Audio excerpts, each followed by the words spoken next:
Alright, so today is the first video on a video series on testing market myths. So today we're going to be looking at support and resistance, and specifically the idea that the higher the number of touches a level gets, the level gets either stronger or weaker depending on whom you ask. And I think that this is an interesting one to do because this is the kind of thing that kind of gets passed around without any real data in it.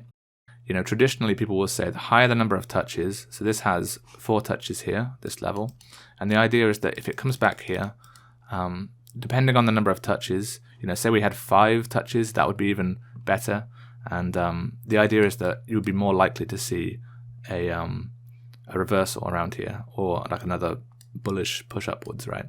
But then the more modern idea is that actually it's the reverse of that, right? So the higher the number of touches, the weaker the level is. And the reasons that people give this, right? So if they say it's stronger, the idea is that the level has proved itself, that there's obviously like a big buyer down here, that every time the level gets down here, they want to buy and they want to protect their position. And I think logically this kind of resonates with people and makes sense. And then you get the opposite idea, and people will say, actually the level gets weaker. And the reason it gets weaker is because we are depleting the level every time. We're getting closer to the end. And I think that, again, resonates with people, but maybe doesn't really make a lot of sense because we don't know how far away the end is. So this kind of thing, all you can really do is is look at data and try and find out what the actual truth is, right? So that's what we're going to try and do today. So I made a couple of different bots in CTrader to test this. I would normally test this with a C# application that I made, but I want to do it a bit more visually today. So I made a couple of different bots actually. Couldn't really settle on exactly how I wanted to do this, but I'll show you how this one works, and then hopefully it'll make sense. So my first idea, right, was to do almost to look at ranges like this, so sort of ranging between 2 different areas like this. I ended up scrapping that because there were complications, because sometimes if you have a range like this and it sort of like expands a little bit and it becomes like this, then, you know, do you say the first range is like this and then this is still part of the range because it wouldn't have got like to an invalidation level? So do you move the invalidation level down here? It just got complicated, so I ended up scrapping that. And then my second idea was just to consider fractal highs and lows, right? So you've got a fractal low down here, one here, one here. And then we can say, if these are close enough together, then we'll consider them to be, you know, 4 touches here. And this comes with its own complications, because how do you determine if they're close enough? Because one thing that you could have, right, is you could have something like this, and you've got like a bunch of touches there, and you've got like more touches here, and then more touches here. And you could say that these, maybe this is not the best example, but these are quite close to these, so we can say this is the same area, but then these are also close to these, so these are the same area. So you have, you know, you have touches here that you would identify as being the same as these, but then these the same as these, but then these are not these, right? You see what I'm trying to say? So you have to find a way to like round levels together, and the way that I first came up with doing that is if you have like round levels in terms of like every 10 pips you've got like a new level like this, right? So if you have like a touch here and a touch here and like a touch here and then a touch here and a touch here, we could say that every one of these touches we can round to one of these levels, right? So this one will round down here, this one will stay here, this one will round up there, and so we can say there's maybe 3 touches on this level, and then 1 touch here, and then 1 touch here. And that has the issue of you know, what if you had a bunch of levels that were very like close to the middle like this?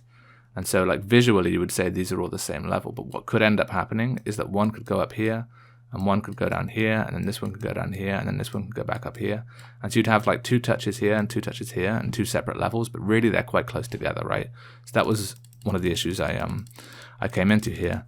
And it's not completely solved, because that's always going to be an issue, because like I said before, you can have a bunch of touches here and a bunch of touches here, and then obviously these are levels, but then what if you have, you know, then you've got more touches in between and you've got to round them one way or the other. You don't know which way to put them, right? So what I ended up doing is I would take the most recent fractal high and the most recent fractal low, and then just add on a little bit and take off a little bit here to have kind of a range like this. And any fractals that fell within that range, we would add to the number. So this would be 4 here. And then if we got something that went a lot slower like this, we would consider it sort of, the level's invalid, like going back in the past. So even if we had like a bunch of touches here, these would not add on to the 4 here, so this wouldn't become 7, right? But if we had like a bunch of touches down here, this would become a new level. And that's the basic idea, right? So I'll show you what that looks like in reality. Okay, so if we look at these fractals here, and I made this fractal indicator custom, I'll just quickly explain how it works, right? So normal fractals are like this. So this high here is a fractal because it's higher than the 2 candles on the other side.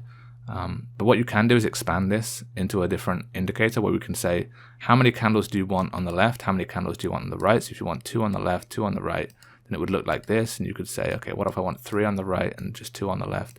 Then it would look like that, right? So you'd have something like this. And then that would give you a fractal high. So that's basically the idea, just a way of tiling the highs and lows, right? So if we look at this, I've put 10 bars left, 10 bars right for the fractals, and then we're just checking the last 10. So we're checking 1, 2, 3, 4, 5, 6, 7, 8, 9, 10 for the fractal lows, and then the same thing for the highs. So 1, 2, 3, 4, 5, 6, 7, 8, 9, 10, right?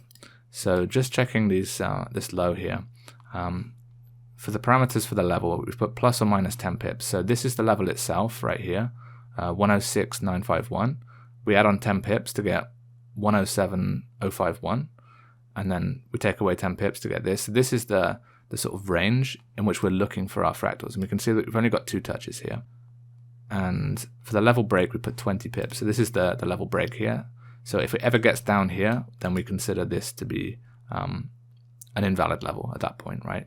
So that's the basic idea. And all we're doing, right, is we would take a position here on this top line here, stop down here, so that'll be about 30 pips, probably exactly 30 pips. And then we're looking for 30 pips, so it's a 1R basically. And then all we're doing is recording in the comment the number of touches. So this will be a 2 touch, and we'd record that. So if I just show you in the back testing what this looks like. It's going to look a bit chaotic, but this is what it's doing.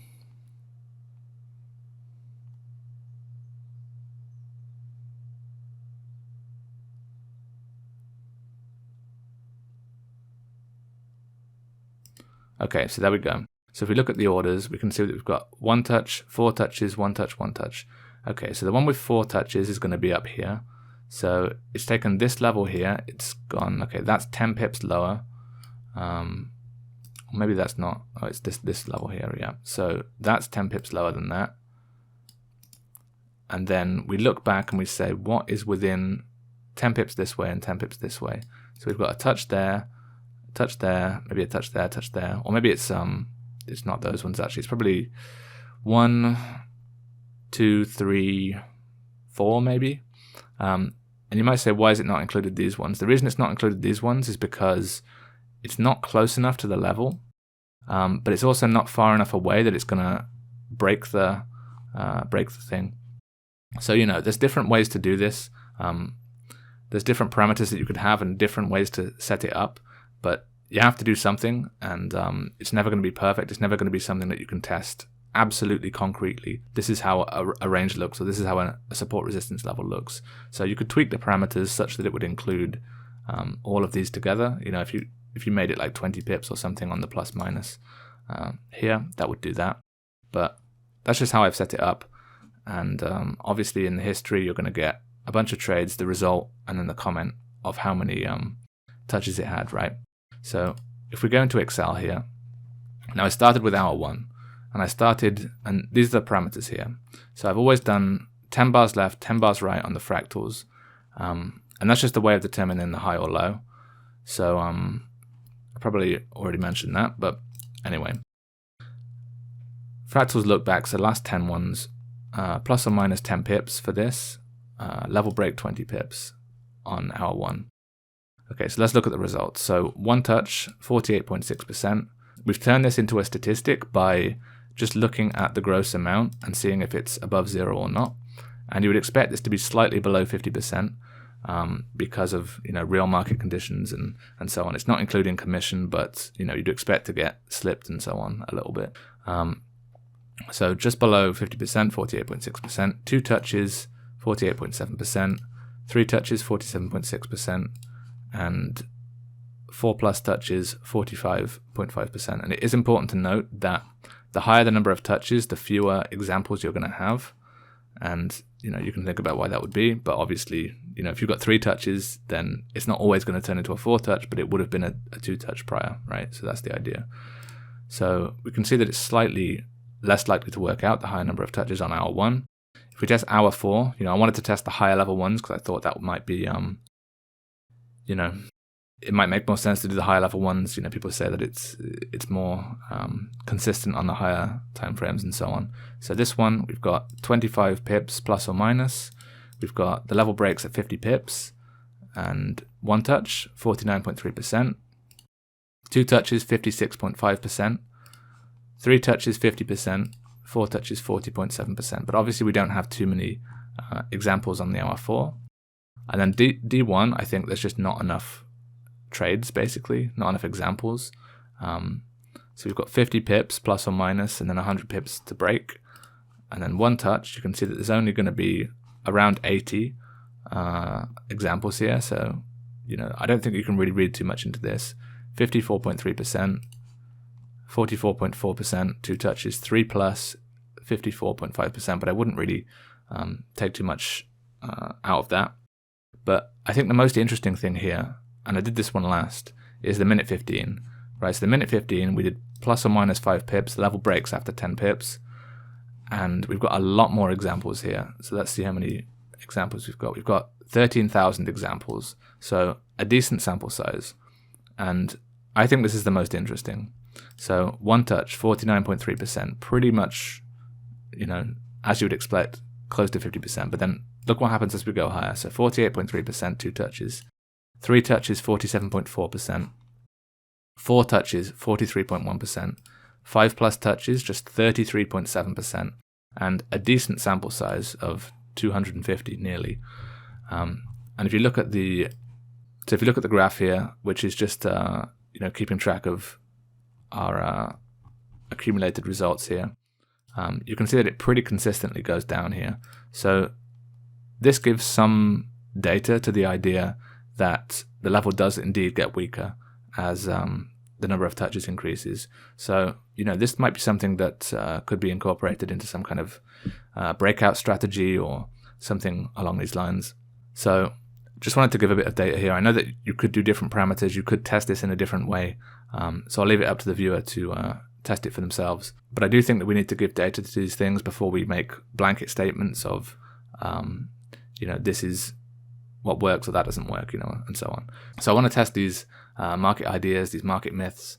And, if you've got any ideas for testing that you want to see, then obviously leave it in the comments. And, I plan to do a lot more of this. So I'll see you next time. Peace.